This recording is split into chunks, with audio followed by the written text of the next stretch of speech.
El GSM o glutamato monosódico es un potenciador de sabor muy utilizado en un sinfín de productos comestibles. Para conocer más en profundidad sobre el glutamato, es necesario conocer cómo se convirtió en lo que es hoy y el por qué hay una disputa hacia este potenciador de sabor.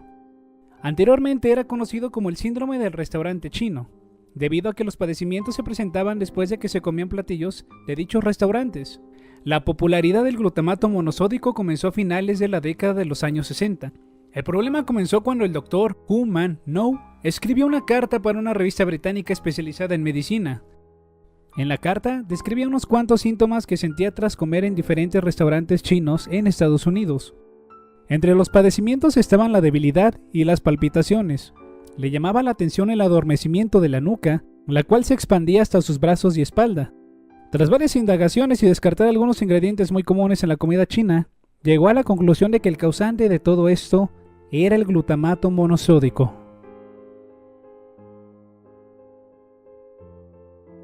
Como era de esperarse, se armó una histeria colectiva. Se comenzaron a realizar estudios en torno al glutamato. Otros aprovecharon esto y lanzaron libros de comida en los cuales se evitaba el glutamato monosódico. Esto obligó a que muchos restaurantes cayeran en una mala fama por utilizar dicho ingrediente. Para evitar problemas, estos establecimientos de comida pagaban anuncios en periódicos y ponían a la vista del público carteles donde aseguraban de que todos sus platillos estaban libres del glutamato monosódico. Esto desencadenó diversas investigaciones en la comunidad científica, unos culpando de ser un veneno el glutamato y otros llevando la contraria, asegurando que lo que causaba dichos malestares era algo más que este simple ingrediente.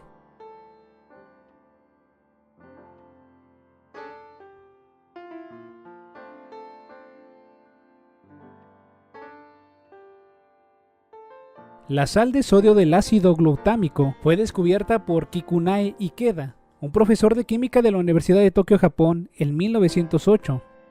Desde ahí se comenzó a popularizar debido a las cualidades que esto brindaba a las comidas. En pocas palabras, el glutamato monosódico añadía a los alimentos ese sabor que los japoneses llaman umami.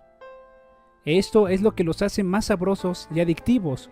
Esto es también mejor conocido como el quinto sabor.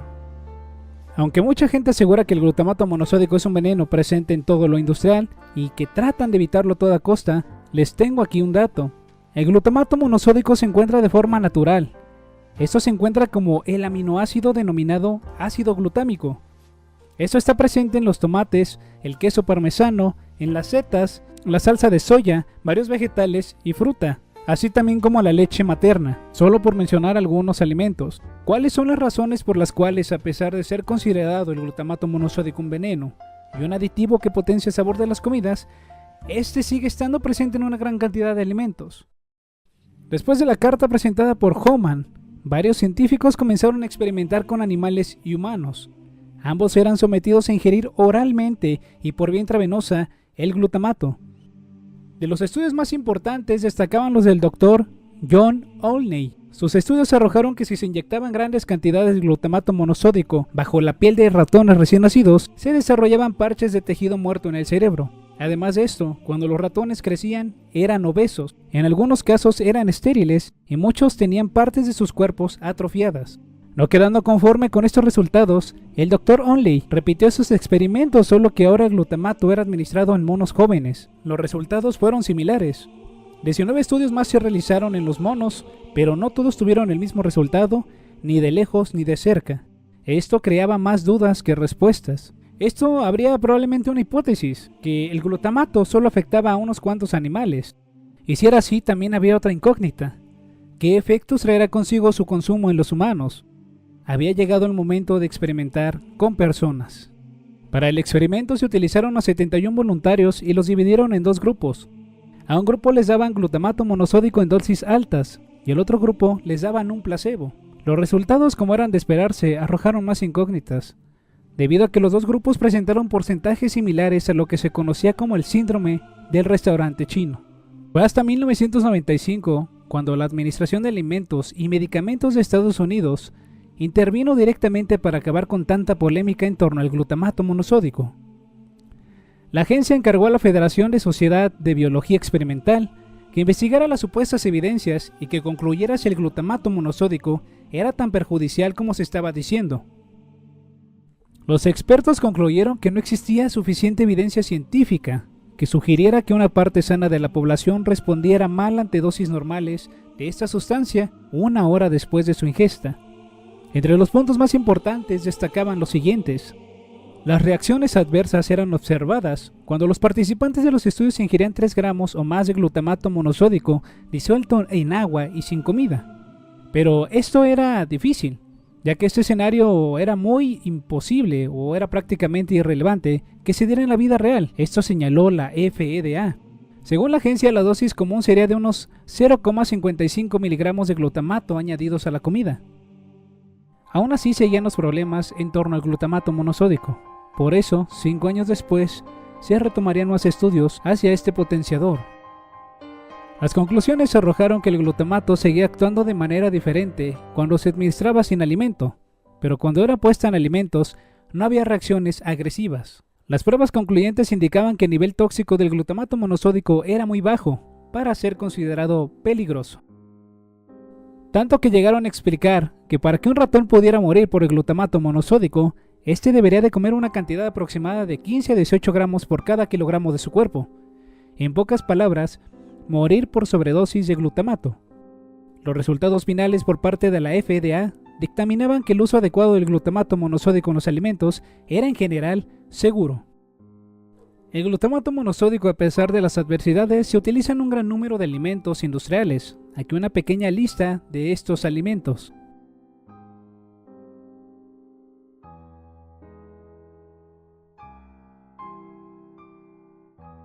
Tal vez algunos se pregunten el por qué el glutamato está presente en muchos alimentos. Una de las mayores razones es para potenciar el sabor del producto.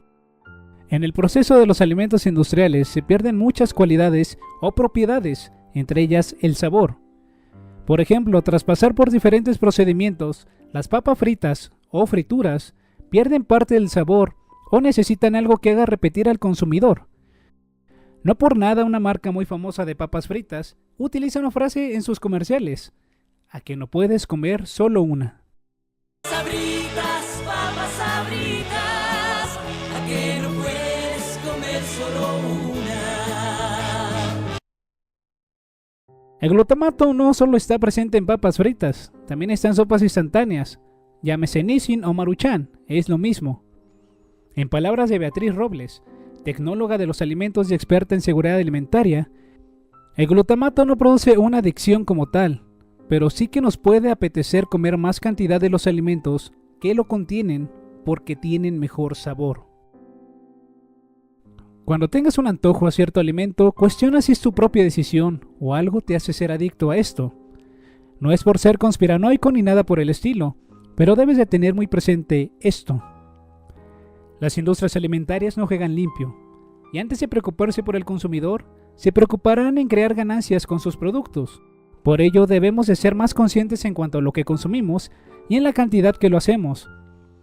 Porque a pesar de que el glutamato sea veneno o no, si no somos responsables de nuestra alimentación, la culpa no será de los productos, sino de nosotros. En resumen, el glutamato monosódico sigue siendo defendido, ya que este es un ingrediente legal y como tal perfectamente estudiado en lo que respecta a su seguridad. Además se sigue sometiendo a pruebas debido a que aún hay inseguridad hacia este producto. Pero los experimentos solo demostraron que era letal, al menos en grandes dosis en ratones. Por otro lado, los riesgos son terceros, debido a que el glutamato, al estar presente en golosinas y comida chatarra, hace más rica a estas comidas, por lo cual es un peligro para personas propensas a diabetes y a la obesidad. Si te queda alguna duda de cómo se encuentra el glutamato monosódico en los alimentos, lo podrás encontrar de las siguientes maneras: E-621, como MSG, como extracto de levadura, proteína hidrolizada, ácido glutamático y caseinato de sodio o de calcio. Comerlo o no es decisión tuya.